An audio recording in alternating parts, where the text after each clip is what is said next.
In just a week, the National Hurricane Center will be releasing its annual outlook forecast to let us know exactly how many tropical storms, how many hurricanes we might expect this year. So, we're wondering, how well prepared are North Carolina and South Carolina when it comes to their building codes and their safety along the coast? That's this week's discussion on the Carolina Weather Group.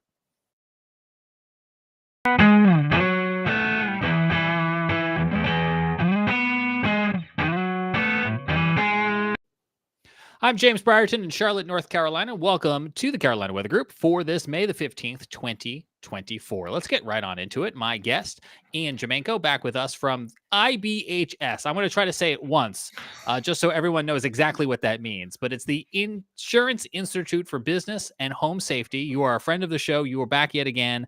And for people who don't know, it's based right here in South Carolina. So it's so cool that we have this in our own backyard. We're going to be talking with Ian this hour about their annual report rating the state's hurricane building codes. And we're going to learn a little bit about how North Carolina and South Carolina are prepared when it comes to building codes for hurricane safety and preparedness along the coast. To give a little credibility, Ian, to your organization, for folks who don't know, tell us what IBHS does ahead of us getting into the report tonight. Yeah. Hey, James. Hey, everybody out there. It's great to be back. A little bit about IBHS. Really, we are modeled after the Insurance Institute for Highway Safety that does the car crash test that a lot of you may even pay very close attention to when you're buying automobiles. But our job is to actually put building materials through their severe weather tests. That's what IBHS does. Our research facility, it's really one of a kind, and it's a full-scale wind tunnel, full-scale test chamber where we can put full-size two-story houses side by side each other. And it's located in Richburg, South Carolina. So right there, halfway between Charlotte and Columbia, out there in rural Chester County. That's where our facility is. And you can see a little bit. That's the 105 fans that run the wind tunnel side of the test chamber Very right cool there. stuff. And that's we look at everything, all the severe windstorms. So how does wind affect all our buildings, both residential and commercial? We look at hail impacts on building materials as well as wildfire. And really the goal is to take those into practical solutions that either can go into enhanced building standards or our building codes, as we're going to talk about tonight. Yeah, I mean, your lab does some really cool things, and I know we have to get into talking about the report, Ian, but for folks who haven't seen it, I was trying to queue up some of the inside video. We've certainly just saw the video of the outside of the structure you guys have there for simulating some of those storm force winds. It's loading, so I'll come back to it later. It'll be a tease ahead to stay tuned to see them shoot giant hail out of cannons. Let's talk about the tropics, Ian. That is what is on our mind here tonight, because as we mentioned ahead of the show, in just a week's time, NOAA's going to put out their annual outlook.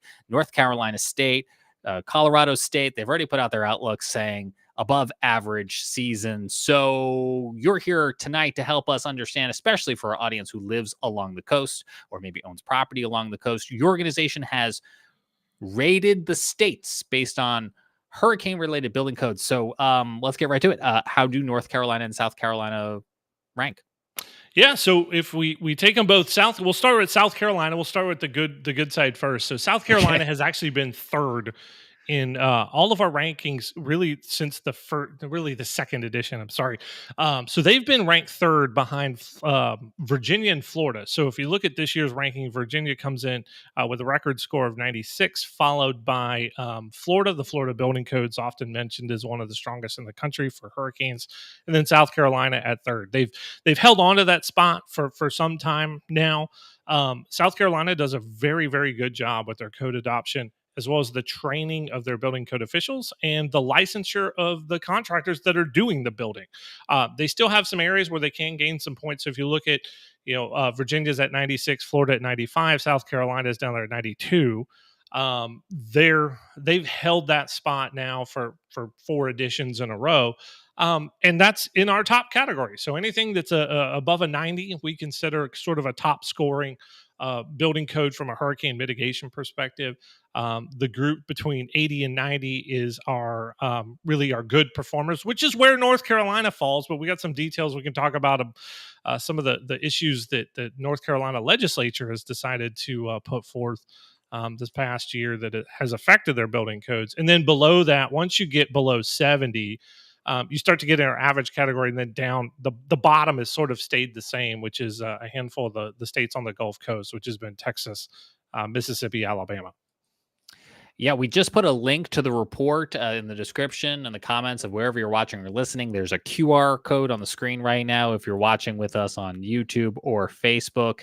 Let me pop up here on the screen. You mentioned North Carolina in particular. It kind of cuts maybe both ways, some good, some bad. Here's the report. You're down 3 points in North Carolina, according to your scale here, based on where it was in 2021. Talk to us a little bit about that.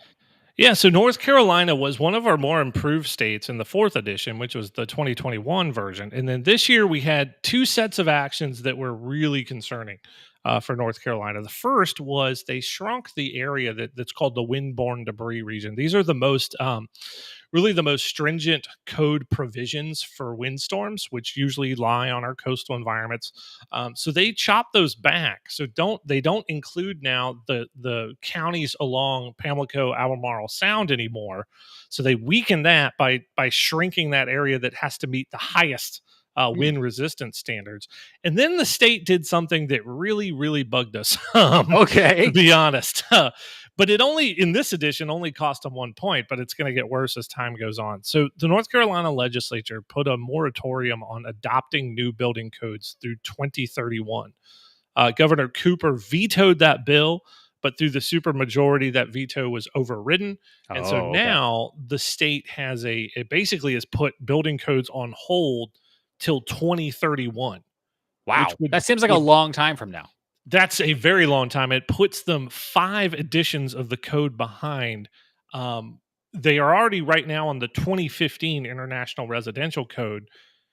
You now take that out, your 15 plus years of code cycles, you become 5 code cycles behind. And that was one of the most concerning moves and the longest sort of pause in building code adoption that we've seen in the 12-year history of rating the states. Do you think it would be a fair analogy? My brain is immediately going, okay, in the year 2031, that'd be like trying to use a smartphone from the year 2015. So, I mean, the technology is a great analogy. Think about how fast things change. I used in talking to in some of the media interviews I've done, the concept that, hey, say IBHS discovers a vulnerability in a building material or a building system tomorrow, and we want to go put that in the next 2024 building code, or even the cycle after that, which would be 2027. We want to get that into code to solve that vulnerability and close that gap. Well, North Carolina is not going to be able to take advantage of that because of this moratorium. Now, this was driven by some concern over the rising costs due to the energy chapters of the building code. But there's this law of unintended consequences, right? And we do not want the codes to be broken up. We saw that after Hurricane Andrew in 1992. When you start chopping, slicing, and dicing building codes up, it is a recipe for catastrophe. Builders don't know what they're doing to build to. Inspectors don't know what they're supposed to inspect for, or which variant of the code is actually enforced in what given location. And you end up with basically nothing. And that was what was found after Hurricane Andrew in 1992. So it's why you always hear IBHS advocate for a statewide and uniformly enforced building code that is regularly updated and regularly adopted. And North Carolina, unfortunately, really pulled this measure through a veto override. And again, like I mentioned, this is the longest pause we've seen in the 12-year history of rating the states. We mentioned at the top of the show, I was working on re-racking some video, and here it is, because I want to show people, I think, a little bit of what you're saying, Ian, right? This is video from inside IBHS. This is inside your lab where you guys have built a home, and you are hitting it here with hail. And we've seen other studies that you guys have done where you'll hit it with extreme wind, maybe you hit it with fire. Why do you guys do that?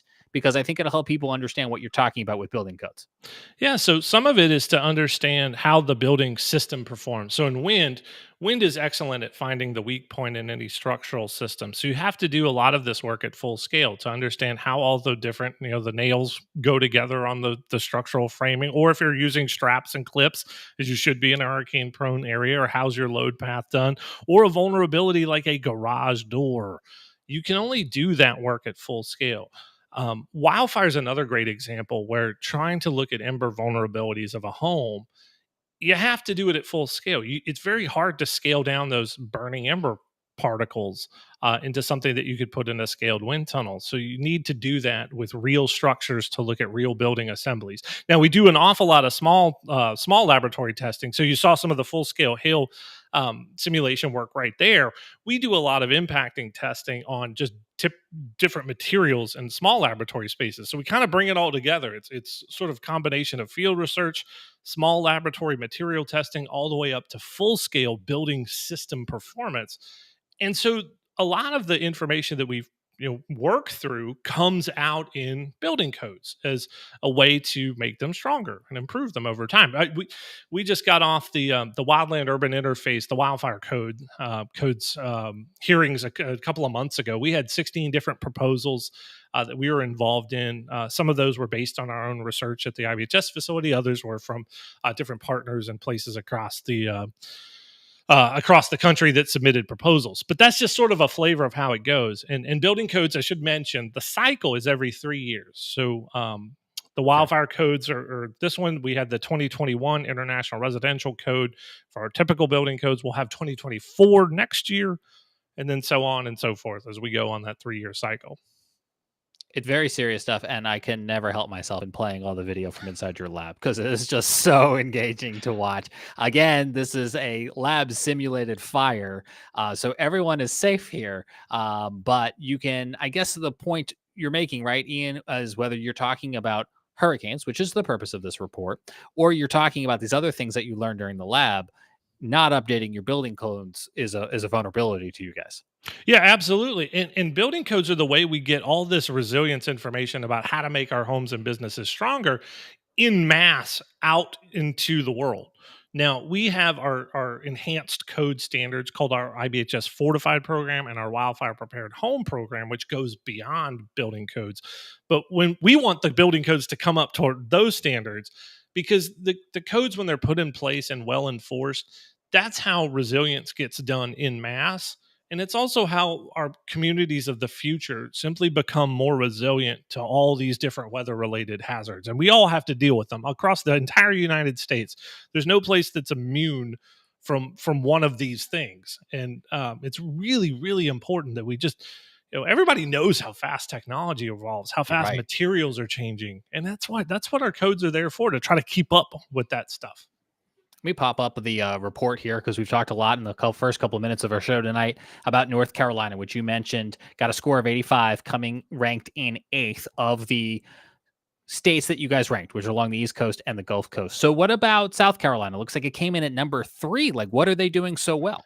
Yeah, so South Carolina, their two biggest places that they're doing the best is really they have a frequent code adoption cycle, so they're back on the 3-year cycle.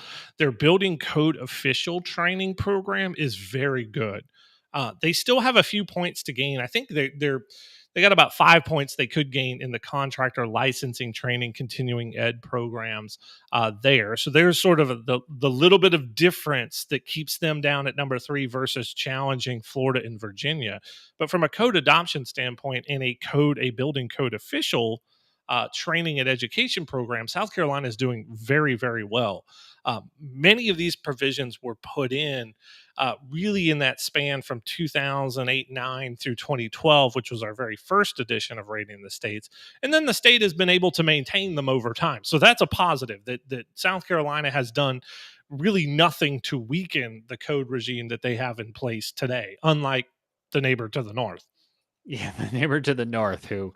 Let me ask you if you own property in North Carolina and now you're looking at this report and you're concerned about building codes. Is there something as a homeowner I can do to be proactive?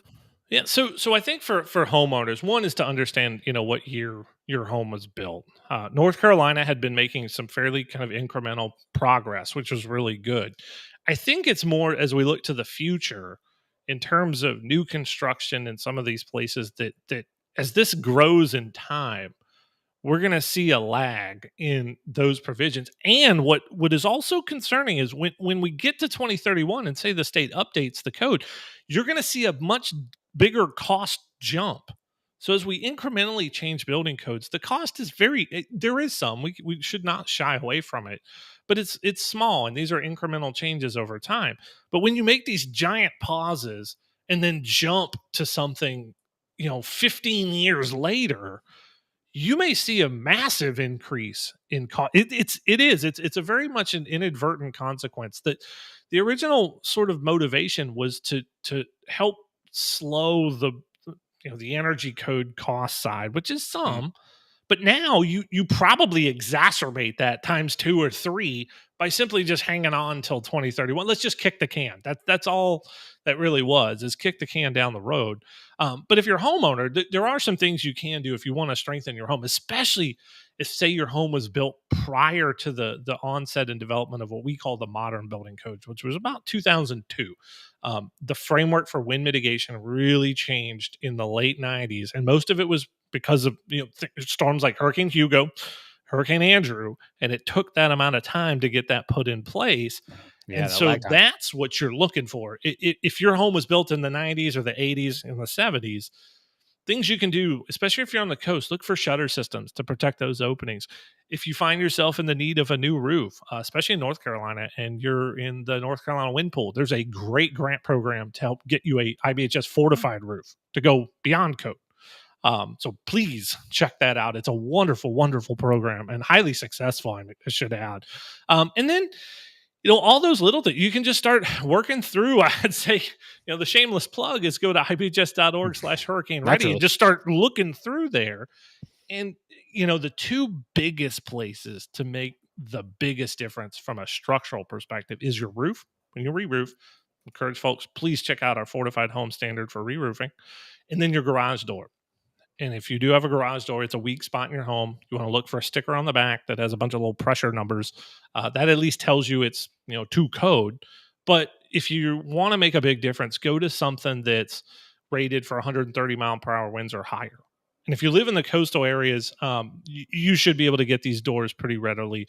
We actually source many of the ones we've tested at the IBHS facility from even the Charleston market. So they are there. You can't get them. But those are the two biggest places. If you want to do something big and you're ready to do that for your home, especially if your home was built in the 90s, 80s, 70s, roof, when you re-roof, and your garage door. Two best things you can do from a retrofit standpoint. I know I stepped on you, so I'll let people know again. It's ibhs.org/hurricane ready. You get to the webpage like you have here on the screen. And let me think big picture if I can for a second, Ian, because you've mentioned a lot of the stuff, and I really want to drive this point home for folks who maybe don't live along the coast. We are already seeing lots of severe storms this year across the Carolinas, coast, not coast. In general, what are some of the things that the lab has found that are really useful for all homeowners to know? Yeah, so the provisions that are in the fortified roof program they're good for any windstorms, not just hurricanes. This is what you're going to do for the severe convective storm, straight line wind events. They're going to be the things that keep water coming, out of your roof system when your shingles fail. Going to keep the sheathing down, things like that. Same with the garage door.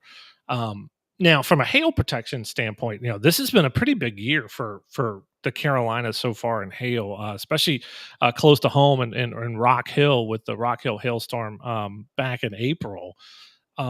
There's where some of our laboratory work has turned into explicit test ratings. So we actually have shingle ratings for hail impacts that are out there. So if you just search IBHS shingle ratings, you'll find them. And so if you decide you want a better performing roof, now we don't see hail in the Carolinas as frequent as, say, especially as folks in Dallas or Oklahoma City. One of my colleagues, I got to give a shout out to Brian Wood. He always says it's death, taxes, and hail in Denton County, Texas is a certainty. And I think he's pretty close. That sounds, I've never been to Texas, and yet that county sounds familiar. Oh my goodness, it's like home to the big hail all the time. So out there, you're in a much better place where one of these higher performing roof materials is going to save you money. In the Carolinas, we run, it can be 10, 12 years before we see significant hail kind of over and over again. But if you want to make a difference, you could start there. But I always encourage folks, it doesn't matter where you live. If you're re-roofing, go the fortified roof standard. to give you that great protection in the roof sheathing. And if your shingles fail, you're going to keep water out. And if water comes in, you're talking about somewhere between 4 to 10 times the cost of that damage. You don't want to deal with that. You're gutting the inside of your house, and you're probably in a hotel motel for 8-9 months. Which is expensive. Yeah, that gets expensive. So that those two things, and then with in the Carolinas, we deal with a lot of trees. Sometimes we just need to go trim those that hang over our roof. And Yeah, that's I say that one all the time when giving it, and it feels like I'm just saying the same thing over and over again. But if you go out, just look for those limbs and things that are overhanging a roof. Trees come down in winds that normally wouldn't damage anything. And just that bit of investment could make a pretty big difference, especially in the Carolinas, because we got trees. We are a very heavily wooded area, and tree damage is a big deal. Yeah, we saw it just last Wednesday with, a storm that produced some tornadoes, but again, it was a lot of wind, as was Rock Hill. Rock Hill was hail, but it was not tornadoes. It was a lot of wind. Yeah. Ian, I've got the QR code here on the screen for anybody who wants to learn more about the hurricanes. I'm hoping you can stick around. We're going to squeeze in a very quick 30-second break. And then on the other side of it, I want to talk to you a little bit more about how you guys study hail, both here in the Carolinas and abroad. We'll be back in just 30 seconds. Have you ever seen what an indoor environmental assessment looks like in a commercial building or business? During a full assessment, we collect data throughout the building and compare the measurements room to room. We can also collect samples that go to a lab, such as the small cassette shown here, which will be analyzed for types and amounts of mold in the air. We follow up with a physical inspection, looking for moisture sources and using moisture meters to determine if any of your building materials are wet. Go-ESG.com or 336-373-1538.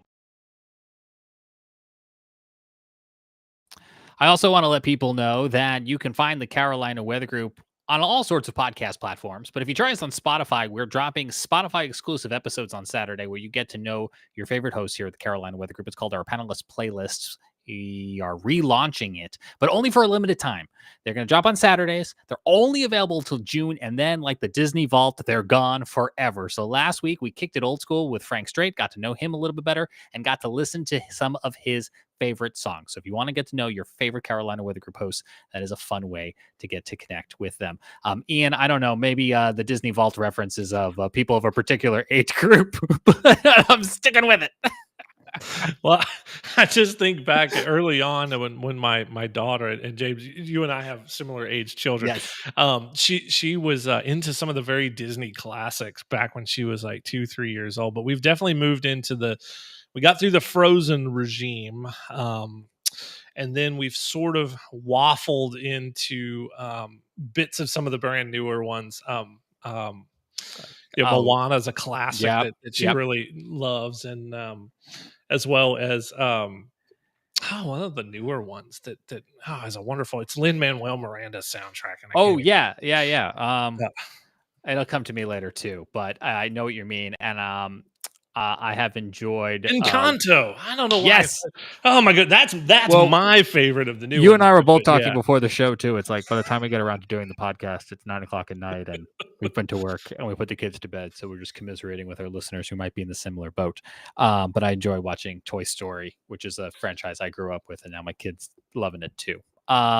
Switching back over to storms, we were talking before the break about how severe weather has really shown its strength here in the Carolinas this year. Photos again now on your screen from Rock Hill, South Carolina, of a hailstorm that will be memorable for that community for a long time to come. 2-inch size hail, 80-mile-per-hour winds, the definition of a supercell thunderstorm. But because IBHS is based here in the Carolinas, some of your colleagues got to go up to Rock Hill to see this firsthand, and that fascinates me. I want to learn a little bit more about the in-person, on-location research that you guys were able to conduct here in our own backyard.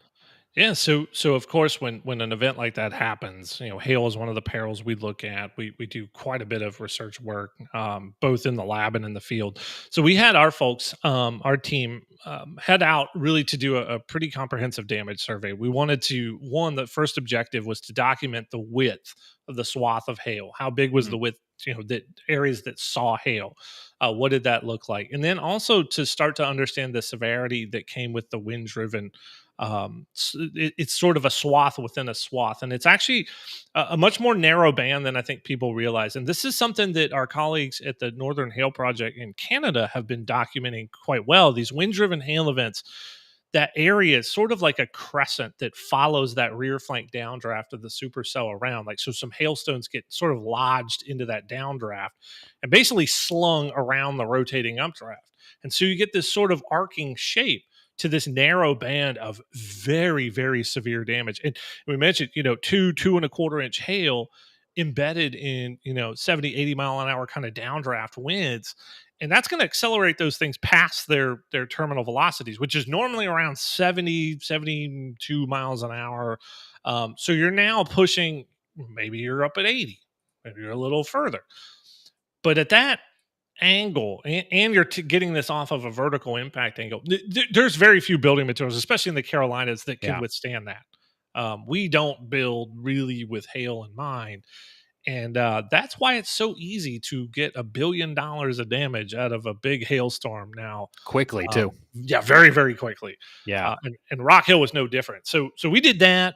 We've also we flew some did some drone imagery. We had some, oh my goodness, the wonderful homeowners that were even dealing with their own damage that let us do some science across their neighborhood. So I need to just give, I live in Maryland now, but I was a Rock Hill resident for 13 years. And the folks in Rock Hill were amazing to us. So thank you so much. If there's any listeners out there that gave us permission to do some imagery work on your roofs, to look at shingle performance as well as solar panel performance, we thank you so much. And so we're going to look at that, how the drone imagery compares to how we image damaged shingles in the lab. Is there something we can help increase that sort of imagery processing that can make the claims process go faster? If you think about our membership at IBHS, our insurance members, make that go a little smoother, as well as start to look at sort of the modes of damage we see on different types of roofs. Yeah, because we didn't mention this earlier, IBHS, insurance in the name. You guys work very closely with insurance companies as well as some of the contractors and the manufacturers of materials that we talked about earlier in the show to kind of really hone that bridge, if you will. And as you were talking about the swath of heavy rain and hail that came through Rock Hill, I do have this WCNC graphic that shows, I think, exactly what you were trying to explain there, which is that the purples and the blue, or the hail, inside that broader supercell thunderstorm, which is the greens and the yellows and the reds, as it moved through there. And you can really see how the south side of Rock Hill in particular got the hail, while everyone else got a lot of heavy rain and wind too. So it is somewhat localized. And I guess this is the type of thing you guys go out and study, is kind of this behavior. Yeah, that's right. Our field work is really trying to understand, how tight these gradients can be. And in Rock Hill is basically take the downtown area, right by downtown. I think of places like Millstone Pizza, Flipside down there by Rock Hill Brewing. Right in downtown, St. John's Methodist is in there. And then you go a couple of neighborhoods south. And it really was that. It was about 1.5 miles, 2 miles south. And that's that zone of the most intense damage. I happened to be back home, back at the research center a couple of days after. I took our survey location east of 77. So I was doing crisscross transects. And there wasn't a whole lot of evidence of damage. The hail production, this is one thing we're learning in the field. Hail production can change in supercell thunderstorms on minutes timescales. It's kind of amazing to sit there and think about. So you have gradients that can be, a couple 100 yards to half a mile in really small distances, but the hail production also changes very rapidly. So east of 77, far less damage, still some vegetation damage. Like, you could tell there was some evidence that there was probably some small hail there. So we're marking those latitude, longitudes. But the severity really did taper off once the swath sort of hit the interstate. And you lost that wind driven component too. So you had this really intense rear flank downdraft embedded with big hail. And man, that is a recipe for a catastrophic hailstorm. One of the times you were on previously, you guys shared some of this video of one of your field studies. You guys are going out next week. So not only is this a thing you do in Rock Hill, but you travel all around the country to learn more about hail. Yeah, usually, we're typically out in the Great Plains just because of the road networks, visibilities, and prevalence of supercell thunderstorms, which this one was. and it's much easier to execute a field project. But we are trying to understand, are there differences in, say, the material properties of hail that we see in the Southeast United States? Typically, the environments are a little different. The moisture is deeper. We often have a little bit less instability, but more wind shear in our severe weather environments. We often see more hailstones with a lot more clear ice, and that's what's called a wet growth process. It's a slower freezing process that allows all that trapped air to actually escape. Whereas in Great Plains supercells, we see that, beautiful, opaque, kind of bubble filled, the layer structures indicating those alternating growth modes. So is there differences? Is there differences in the strength? And so that's why this event's really important for us, because we can take even just those damage observations back to the lab, compare to what we're doing. We can actually engineer ice to match all these material properties in the lab and go look at how does this all compare. So yeah, we're out the door for 2 weeks, starting on Sunday, and we'll be at it, and we'll let the weather take us where we need to be.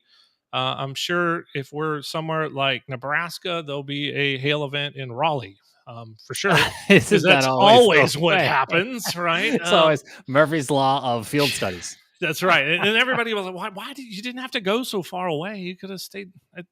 I will say hail forecasting in the Southeast US is really hard because Yeah. it's so storm mode dependent, and also the vertical wind profile is so critical to that. And these can be subtleties that don't show up in like the day 3-4 forecast. You got to iron that out day of. And there's a lot of different failure modes that lead us to not having that much hail versus, say, a catastrophic event like this rock hailstorm.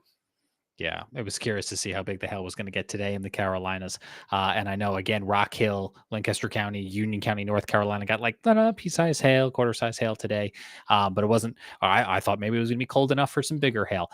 Ian, you've been very generous with your time. I have one more thing I want to ask you before we get you out of here. But you guys did another kind of impromptu field study, if I can call it that, earlier in the year when you went down to Bamberg, South Carolina for this tornado in January that demolished, I don't know how else to phrase it, buildings in the downtown area as it came on through. And I know when the National Weather Service went out to do their storm survey, which is normal operating procedure for them, they gave IBHS a shout out in the survey that they did because of the expertise that IBHS was able to lend to this scene right here. If people haven't seen it or haven't seen it in a minute, there was a very destructive tornado. What type of thing can IBHS, what type of hand can they play in something like that? Yeah, so it's a great one, and it's a great partnership that we've developed now over really probably going back 5 or 6 years now, both with the Columbia and Greenville Spartanburg Weather Service offices, and we're now even on the Weather Service Slack chat message system now, so we can readily exchange information. But IBHS has we have a staff of wind engineers and our science staff. I'm one of them. I'm actually both a meteorologist and wind engineer, but I got to give a shout out to Ali Merhi, who actually is one of our wind engineers, who's also even working on the Wind Estimation in Tornadoes American Society of Civil Engineers standard, which is the revisions to the EF scale, is part of that, as well as how to understand better ways to assess tornado wind speeds through all the different ways, whether it's a mobile radar or damage survey or tree damage was one of them. So Ali was with the team from the Weather Service office that surveyed the Bamberg tornado. And so having somebody who's his expertise is explicitly extreme windstorm damage can help meteorologists that go through the National Weather Service training program. But there's an awful lot of nuances. And there was a really interesting case with one of these older structures in downtown that it had a renovation. And there were some substandard connections on the pieces that were renovated onto that structure that actually exacerbated the damage. They weren't done very well, and then it made the damage worse than it was.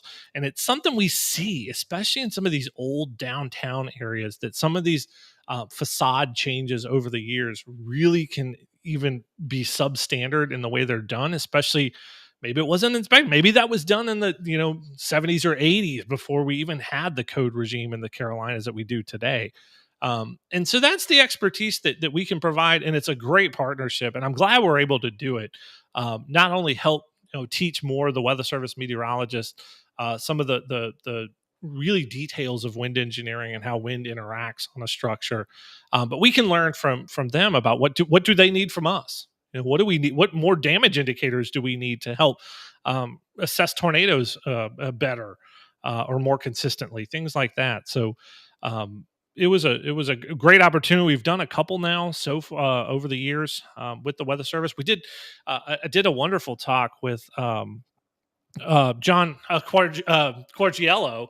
I just say John Q. It's I so was much going to say easier. John Q. John Q. So shout out John. We did a joint presentation on the one of the high schools that was impacted a couple years ago, and it had a unique case because part of the school was built before modern building codes, like well before, and then they had done an add-on addition that was built under the good new South Carolina code regime, and you could actually see the difference in building performance between the two eras of construction on that one high school campus. And I wish I could think of, I've even umpired there. Kershaw It was in Kershaw, and it's oh my goodness, I can't think of the high school's name off the top of my head, and I've umpired there, and I apologize to everybody. But that was a tornado event a couple years ago, and John Q and I did a talk at the International Emergency Managers Conference about that, about one, school sheltering, where to go, and understand if you're a principal, maybe you need to think about if I have a wing of the school that was constructed under the modern building codes, that's going to be a better place to take shelter rather than something that may have been built 20, 30 years prior. So that was the gist of our talk. And it was really a neat, there's nothing good about these events, but from a science perspective, it was just a crazy opportunistic way to look at construction differences.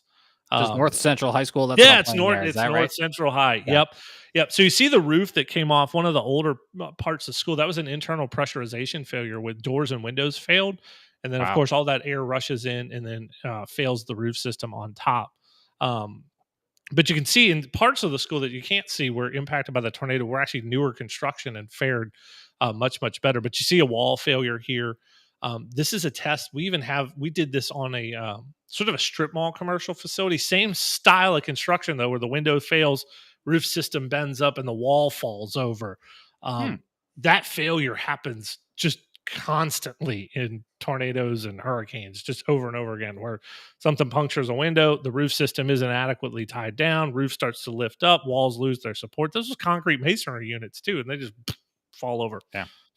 You see it a lot with like big box stores. Oh, absolutely. Yeah. Yep. Yeah.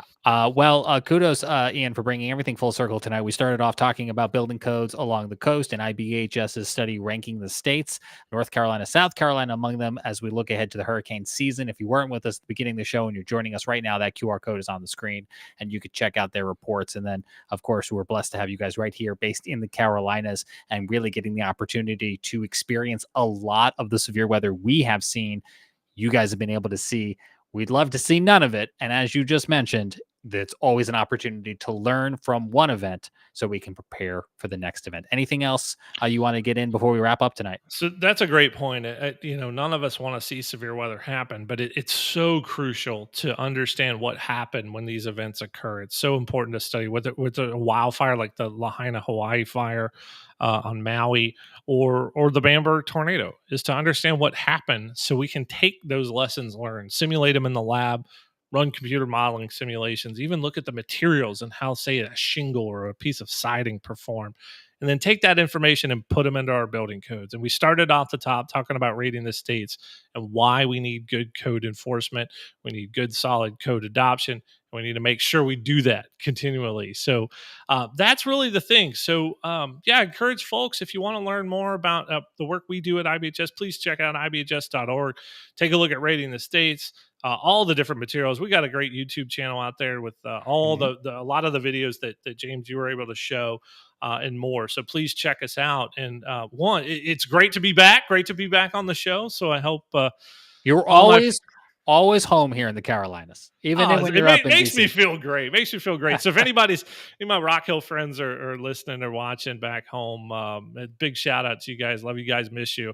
And it's great to be back. Well, we appreciate your time as always. we've alluded to the fact that we're both very tired parents. So I'm going to give us both back a few minutes to go do something before bedtime and the day repeats itself. But we very much appreciate your time and the expertise of you and your colleagues, and look forward to talking with you again real soon, Ian.